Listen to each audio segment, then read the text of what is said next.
Halo anak-anak, bagaimana kabarnya? Bapak harap kalian semua dalam keadaan sehat. Nah, anak-anak, hari ini kembali lagi kita di pembelajaran tematik, tema 8 Bumiku, lalu subtema perbedaan waktu dan pengaruhnya. Rabu 16 Februari tahun 2022. Hari ini kita akan mempelajari tentang dua hal. Yang pertama, kita akan mengingat kembali bagaimana kita bisa memperkirakan sebuah informasi dari sebuah teks sebelum membacanya, atau biasa kita perkirakan dengan melihat judulnya. Lalu yang kedua, kita akan melihat dan mempelajari tentang peristiwa rotasi dan revolusi bumi serta dampaknya atau akibatnya. Mari kita lihat bersama-sama. Pertama, memperkirakan informasi dari teks. Memperkirakan berarti kita hanya memprediksi atau menebak isi dari sebuah teks bacaan hanya dari judulnya. Bagaimana caranya? Kita akan lihat. Memperkirakan informasi dari teks, judul teks non-fiksi. Yang sudah kita ketahui bahwa judul adalah kepala teks yang dapat menyiratkan secara pendek isi teks. Jadi, judul merupakan sebuah kalimat yang mana di dalamnya sudah menunjukkan isi dari teks, tapi secara tersirat. Maka dari itu, dari judul kita bisa memperkirakan. Kita dapat mengetahui perkiraan isi teks dengan mengetahui makna kata kunci dalam judul. Jadi, setiap judul itu memiliki kata kunci masing-masing, di mana kata kunci itu mempunyai makna yang bisa kita lihat untuk memperkirakan isi dari teks tersebut. Contohnya di sini ada judul teks non-fiksi adalah terjadinya siang dan malam. Itu judul teksnya. Di sini banyak kata kunci, terjadinya siang, terjadinya malam. Perkiraan informasi berdasarkan judul teks ada beberapa perkiraan. Yang pertama, perkiraannya proses terjadinya siang dan malam. Lalu yang kedua, waktu terjadinya siang dan malam. Lalu penyebab terjadinya siang dan malam. Dan perkiraan yang terakhir, perbedaan siang dan malam. Nah, dari judul ini, kita bisa melihat beberapa perkiraan yang muncul sesuai dengan judulnya. Jadi, bagaimana kita bisa melihat teks secara jelas? Kita harus membaca terlebih dahulu seluruh teks. Nah, tadi kita bisa memperkirakan dengan membaca atau mengerti makna dari kata kunci pada judul. Nah, apa itu kata kunci? Informasi dari sebuah teks dapat dicari dengan mengidentifikasi kata kunci yang terdapat pada judul. Nah, kata kunci sendiri merupakan kata yang mewakili informasi penting yang terdapat di dalam teks. Nah, jadi dari kata kunci itu kita bisa melihat informasi penting yang ada di dalam teks, di mana kata kunci itu pasti akan selalu digunakan pada teks bacaan. Jadi kita harus mengetahui kata kunci pada teks.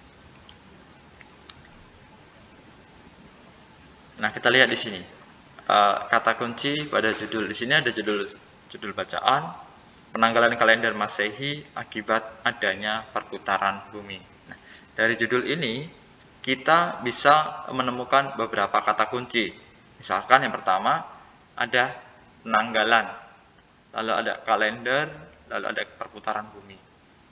Ya, kita bisa melihat dari judulnya.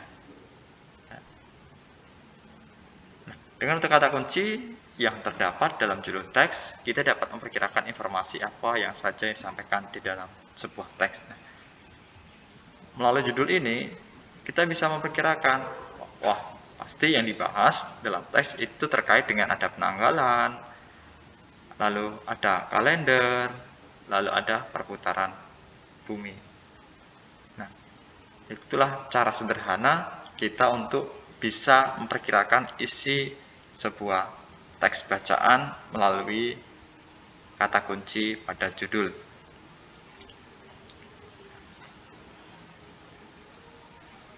Ada beberapa langkah yang perlu kita perhatikan dalam memperkirakan isi teks berdasarkan judul. Langkah pertama, perhatikan judul teks dengan cermat. Nah, kita harus benar-benar memahami teks judulnya dengan cermat. Lalu menentukan kata kunci pada judul. Langkah yang ketiga, pahami makna dari kata kunci tersebut. Keempat, perkirakan informasi yang akan disajikan. Nah, ini adalah langkah-langkah yang bisa kita lakukan dalam memperkirakan isi teks melalui judul. Kita harus tahu judulnya secara cermat, kita cari kata kuncinya, lalu kemudian kita cari apa makna dari kata kunci masing-masing. Setelah itu, dari makna itu, kita coba perkirakan informasi yang disajikan. Itu langkah-langkah kita dalam memperkirakan isi teks. Tentunya memperkirakan berarti tidak semuanya pasti benar sesuai dengan isi teks, tetapi mengarah kepada isi teks tersebut.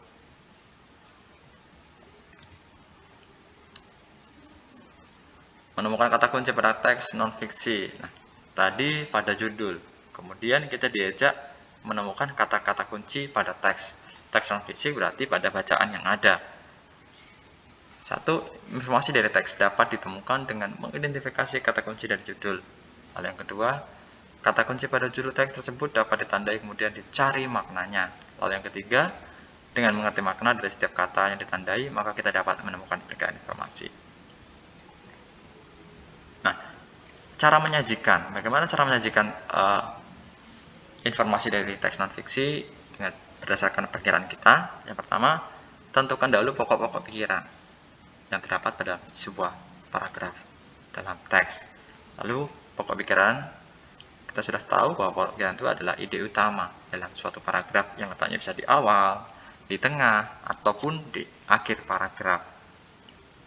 Nah, ini perlu diperhatikan. Terkadang kita lupa bahwa pokok pikiran atau ide utama itu tidak selamanya di awal atau di akhir, tetapi juga bisa di tengah. Lalu, langkah terakhir, tulislah informasi dalam teks dalam bentuk rangkuman. Rangkuman berarti poin-poin inti yang menjadi garis besar pada teks tersebut. Nah, itu tadi tentang bagaimana kita memperkirakan isi teks bacaan berdasarkan judul. Jadi kita harus pahami dulu judulnya, mulai kita kenali kata kuncinya apa pada judul itu, lalu kita temukan makna pada judul per kata kunci. Kemudian langkah terakhir baru kita mulai perkirakan isi dari teks bacaan tersebut. Nah, minggu yang lalu dalam pertemuan berikutnya, sebelumnya kita juga sudah mengenal tentang rotasi dan revolusi bumi. Ya, seperti judul tadi. Judul yang kita bahas tadi mengenai siang dan perubahan atau peristiwa terjadinya siang dan malam. Nah, perubahan terjadi siang dan malam itu merupakan akibat dari yang namanya rotasi bumi. Bagaimana penjelasannya? Mari kita lihat bersama-sama dulu. Rotasi bumi dan akibatnya. Kita lihat dulu bahwa rotasi bumi itu merupakan perputaran bumi pada porosnya. Ya, perputaran bumi pada porosnya. Dengan adanya perputaran bumi pada porosnya, ada akibat yang terjadi. Yang pertama, terjadi siang dan malam. Perbedaan waktu di bumi, gerak semu harian matahari, dan perubahan arah angin. Nah, ini adalah beberapa akibat dari adanya rotasi bumi. Jadi jangan sampai salah bahwa rotasi bumi adalah perputaran bumi pada porosnya. Nah, setiap hari bumi berputar pada porosnya dengan arah berlawanan jarum jam. Ya. Waktu yang diperlukan bumi untuk berotasi satu kali yaitu 23 jam 56 menit dan 3 detik atau sekitar 24 jam. Selama berotasi bumi selalu miring 23,5 derajat dari garis tegak lurus. Kita lihat di sini. Ya. Di sini dia miring. Ya, tidak tegak lurus. Berapa? 23 derajat dari garis tegak lurus. Jadi sekitar 23 derajat, di sini juga 23 derajat. Nah, jadi perlu satu hari bumi akan berotasi pada porosnya. Berputar pada porosnya membutuhkan waktu 24 jam. Rotasi bumi dapat kita buktikan dengan mengamati gerak semu matahari. Saat pagi hari kita melihat matahari terbit dari timur, sedangkan sore hari matahari terbit terbenam di barat. Nah, biasanya kita paling suka ini, ada melihat sunrise, ada sunset. Nah, ternyata sunrise dan sunset itu merupakan akibat dari rotasi bumi, yaitu adanya terjadi perubahan pagi, siang, dan malam. Gerak semu matahari mengesankan seolah-olah matahari bergerak dari timur ke barat. Sebenarnya bumilah yang bergerak pada porosnya, sehingga seolah-olah benda langit di sekitarnya bergerak. Nah, jadi gerak semu matahari. Mengapa gerak semu matahari? Karena disebut gerak semu matahari karena bahwa matahari itu sebenarnya diam, tetapi kita melihatnya seolah-olah matahari itu bergerak. Padahal matahari itu sebenarnya diam. Yang bergerak ialah bumi yang bergerak pada porosnya. Jadi jangan sampai salah, matahari itu bergerak. Tidak, matahari itu tidak bergerak, melainkan diam. Yang bergerak adalah bumi berputar mengikuti porosnya. Nah, perbedaan wilayah waktu di bumi. Perbedaan waktu di bumi merupakan salah satu akibat dari rotasi bumi. Sebelumnya sudah akibat dari rotasi bumi yaitu siang dan malam. Sekarang adanya perbedaan waktu. Ketika kita melihat sebuah peta atau globe, kita akan menemukan dua jenis garis, yaitu ada jenis garis kaya lintang dan bujur. Dua garis ini memiliki makna tersendiri pada perbedaan wilayah waktu di bumi. Mari kita lihat. Nah, kita kenal dulu bahwa garis lintang adalah garis kayal yang membagi bumi menjadi bagian utara dan selatan. Nah, ini adalah garis kayal itu yang dari sini. Dari sini ke sini itu namanya garis kayal. Yang membagi bumi menjadi bagian utara yang atas, lalu bagian selatan yang bawah. Ini adalah garis kayal yang membaginya. Kemudian garis yang dari atas ke bawah ini adalah garis bujur. Garis yang membagi bumi menjadi bagian barat dan bagian timur. Sebelah kiri sini bagian barat, sebelah sini bagian timur. Garis bujur berfungsi sebagai pedoman pembagian waktu seluruh dunia.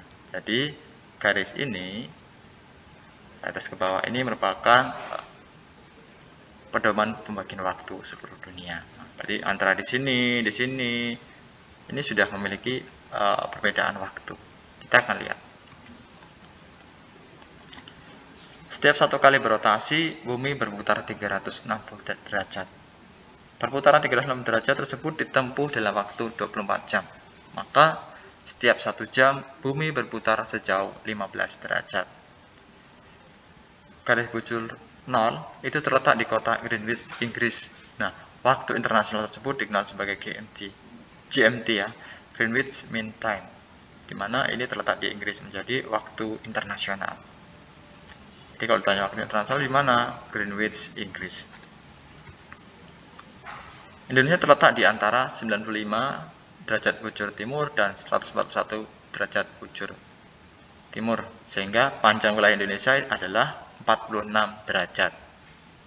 Nah, jika setiap 15 terdapat selisih waktu 1 jam, maka Indonesia memiliki 3 daerah waktu, yaitu waktu Indonesia bagian barat atau WIB, waktu Indonesia bagian tengah atau WITA dan waktu Indonesia bagian timur. Jadi Indonesia memiliki 3 daerah waktu. Jadi ada perbedaan di wilayah yang WIB, wilayah WITA, dan WITA, di mana masing-masing itu memiliki selisih waktu.